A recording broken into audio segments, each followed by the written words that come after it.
Hey guys, welcome to another episode of Free-to-Play Weekly, your show about free-to-play online games.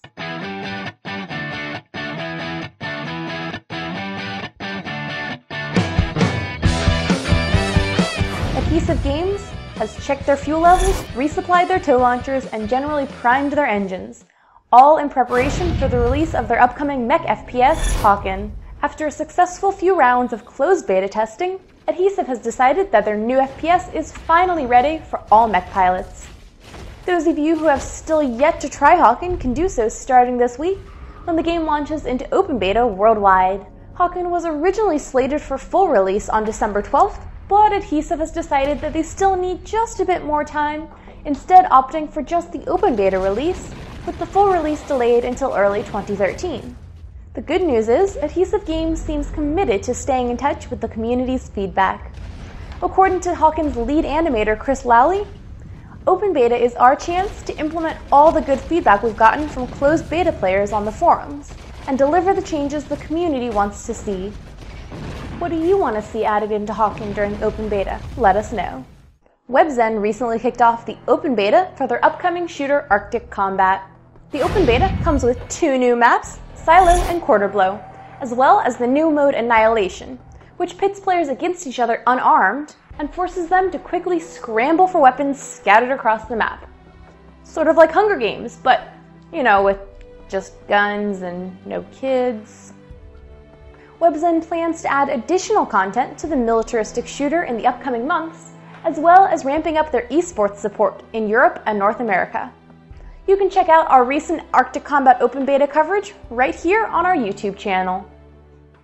Crytek, the developers behind the immensely popular Crysis series, surprised everyone earlier this year when they announced they'd be shutting down the non-free-to-play portions of the studio. Since then, fans have been left wondering at what point Crytek will actually make good on that statement.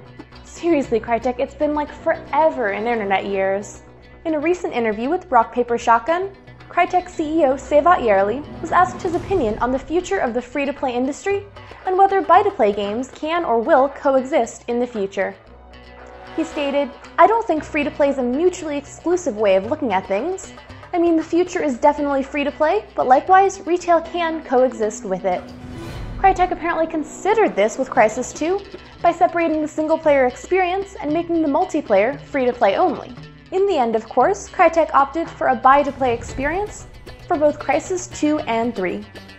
Rest assured though, Crytek still has plans to transition to an all free-to-play business model in the future, but whether any other large studios will follow suit remains to be seen. When you ask me, "Hey Jess, what's the closest free-to-play MMO experience that resembles the Diablo?" The answer is simple: Path of Exile. The more Diablo 2 than 3 action MMO has been in some form of beta for a long time now, with initial closed beta access beginning way back in August 2011. Originally, the developers had hoped for a December 2012 launch date, but as we all know, dates are always subject to change. In the case of Path of Exile, the game's open beta has been delayed, but not by much. The new open beta date is scheduled for January 23rd, 2013. So a delay of about a month depending on how you slice it. Path of Exile's lead designer Chris Wilson modestly explained that if any unexpected problems arose, or if the game became overly popular in December, the support team wouldn't be at full strength to service the needs of all players. That, or perhaps the developers just wanted to see how this whole December 21st Mayan apocalypse thing played out first. In an age of developers rushing their titles into open beta only to be faced with numerous bugs and player complaints, it's refreshing to see developers know their limitations on what they can deliver in a timely manner. To that, I tip my hat to you, Grinding Gear. League of Legends underwent some fairly massive changes in preparation for its 3rd competitive season. In an update that warranted an 11-minute patch explanation video, Riot Games outlined the changes it made in the most recent League of Legends patch, including adding a whopping 23 new items, as well as updates to the jungle, to decrease early game ganking and increase late game gold gained from mobs. Masteries were also revamped in order to provide more strategic options for players across the ever-increasing pool of champions. All of these changes amount to more flexibility in playstyles and available builds for players. What were your favorite changes in this patch? This week comes with some updated news that's both good and bad for End of Nations and its development studio Petroglyph. Early last week, it was reported that Petroglyph would be laying off 30 developers at the Las Vegas-based studio. No reason was given behind the layoffs, but in a forum post, the studio assured fans that the layoffs would not affect the continuing development of End of Nations, stating that the game was indeed still alive and that fans should expect an overall better game in the future. Just a few days after that announcement, Tryon Worlds, originally just the publisher for End of Nations, announced they would be completing the development internally for End of Nations, effectively taking over for Petroglyph. While this is good news for fans of the upcoming RTS, it brings up even more questions as to the future of Petroglyph, who are now seemingly no longer involved with their current flagship title. Be sure to stay tuned for more End of Nations news right here on MMO Bomb.